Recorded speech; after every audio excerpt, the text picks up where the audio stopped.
If I ask you how a smartphone works, probably I would get the answer, yes, of course. You take out your phone, you type on the phone app, you go to your connections, and then you press call, and then it just works. That's the way that a telephone may work. Hey, and that's exactly what I'm doing right now. I'm calling Bart Smolders. He is a leader in het Nationale Groeifonds, 6th generation future network services, all about the 6th generation of smartphones. But I would like to make another statement. No one in the world knows how a smartphone works. Because there are hundreds of thousands of inventions, patents that apply to a smartphone. And I bet no one knows them all and knows exactly how it would work.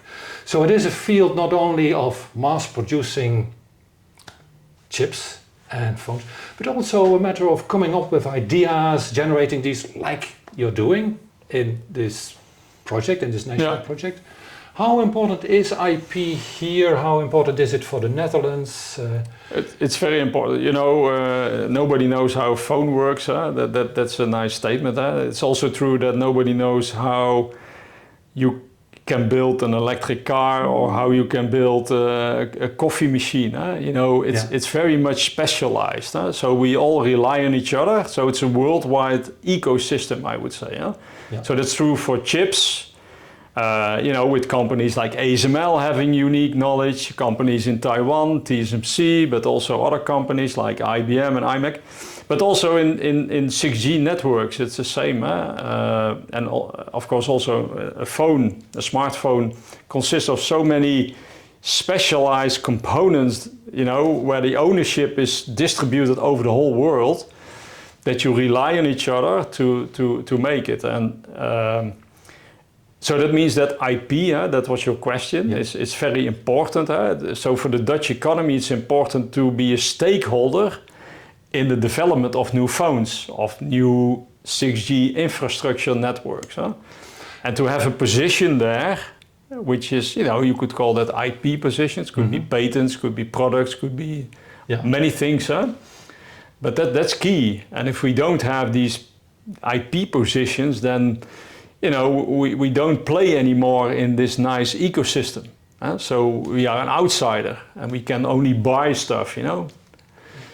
There was a very interesting analysis by the time that Philips was spinning out NXP.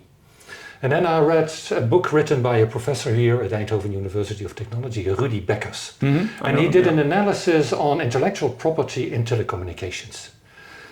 And he already noticed how many patents there are in one phone, but he also noticed that quite often some companies do have a lot of patents and others do not.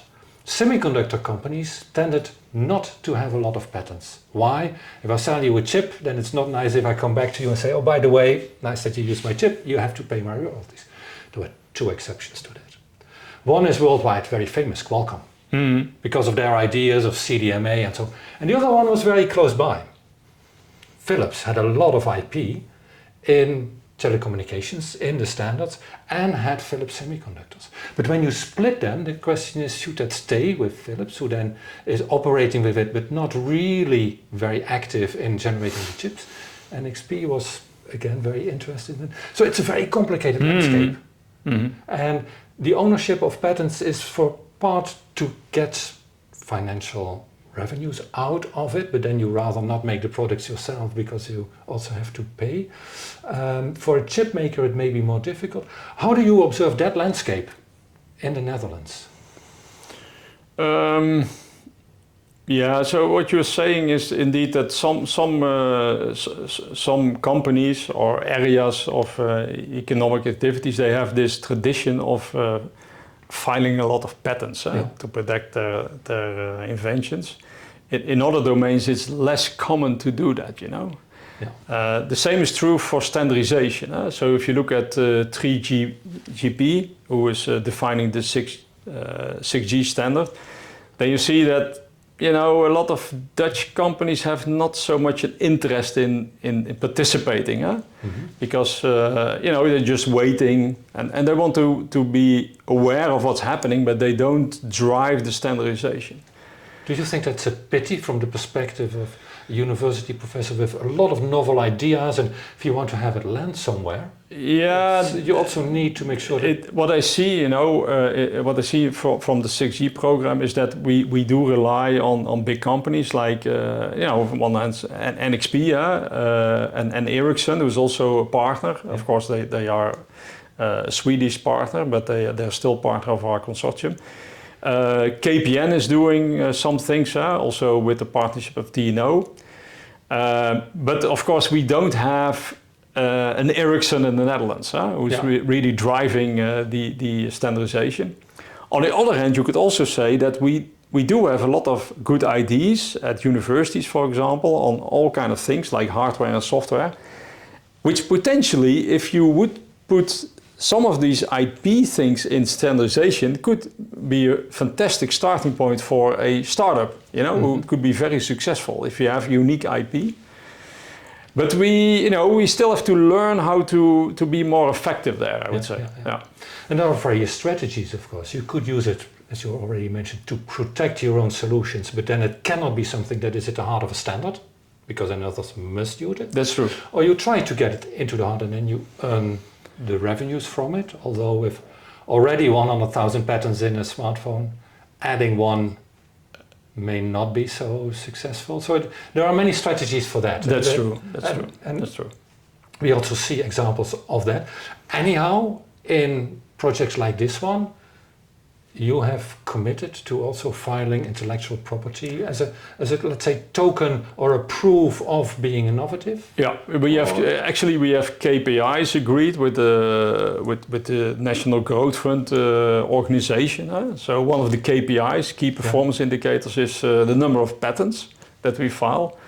So in the first 2 years of FNS, we promised to file 15 or more patents. And currently, we are doing very well. We already filed 11 patents, so we are steaming up quite good, What would make the project a success for you? Is that delivering many successful dissertations, thus very experienced people who keep up the knowledge in the Netherlands and in the ecosystem and elsewhere? Is it really just the patents? Is that the publications that universities like to count, or is that startups?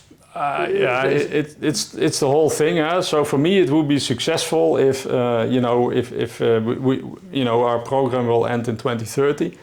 If in 2030 we have the next big program ready to develop 7G, which will not only be a Dutch initiative.